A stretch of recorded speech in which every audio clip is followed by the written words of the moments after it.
friends, Rebecca here, the Dragon Librarian from Farmington Community Library, and Lala and I are here today to talk to you about a couple really fantastic books that we hope you will also love.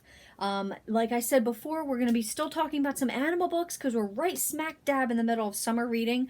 We've got about a month left, and the theme this year, as you know, is Tales and Tales, so animal themes, which is really fun because there are so many books that are written that feature animals or that have animals in them that are just really fantastic. So I thought, let's talk about some of them. So the very first one I want to talk to you about is called James Herriot's Cat Stories. Now, James Herriot actually has written a ton of animal books. He was a veterinarian in England, Yorkshire, England, and there's actually a TV show. I forget what it's called, but it's based off of one of the titles of his books. And so he has written all these books just detailing all this beautiful experiences that he had as a vet. I mean, I say beautiful, some were sad, some were happy, but they're all will just fill your heart with joy. This one specifically is about cat stories, and it's just a few of his favorite cat stories that he's encountered throughout the years. It's also filled with these beautiful illustrations, sometimes of the cats themselves, or sometimes like this of just the Yorkshire countryside, which is really nice. There's lots of really fantastic illustrations in this book. I first read these books from him when I was in high school, and I was just captivated by the description of Yorkshire and how beautiful and green and just everything was fantastic, that I absolutely loved it. And that was really what captured my heart, as well as, of course, all the animal stories.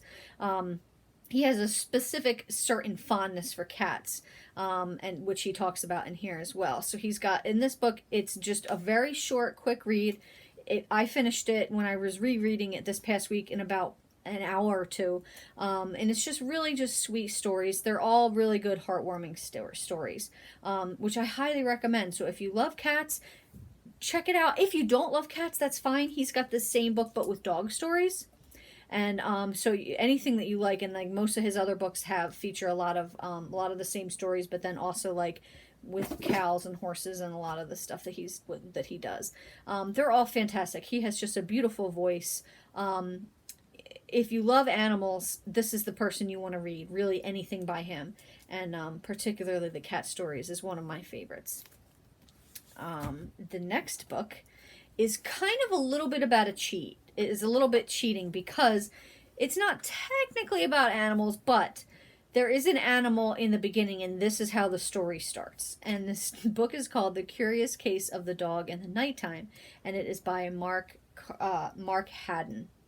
The Curious Case of the Dog in the Nighttime. So this book technically doesn't feature or surround dogs, but there is a dog murder in the first moment of the story, and because of that, the story takes off. So even though it's not the whole focus of the book, this dog, well, I guess you would kind of say it is, because basically this is about a young man who is in the autism spectrum, and he is trying to solve the murder of this dog, which is his neighbor's dog.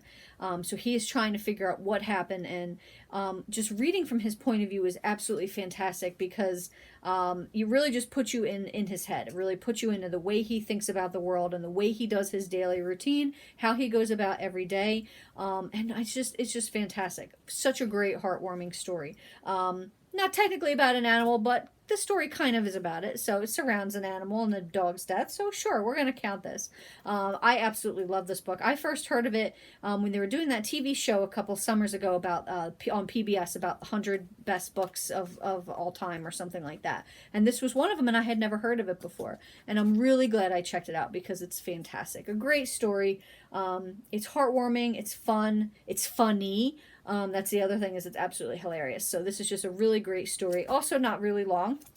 Not a really long, difficult read. So great book, especially for the summertime. The Curious Case of the Dog in the Nighttime. Well, that's what we have for you guys today. I hope that they sound really fun and interesting. If so, please feel free to get them from the Farmington Community Library. You can pick them up through curbside service or come in and see us, which we really would love. And don't forget to sign up for summer reading if you haven't done so already. Thank you so much, friends, and have a wonderful rest of the day.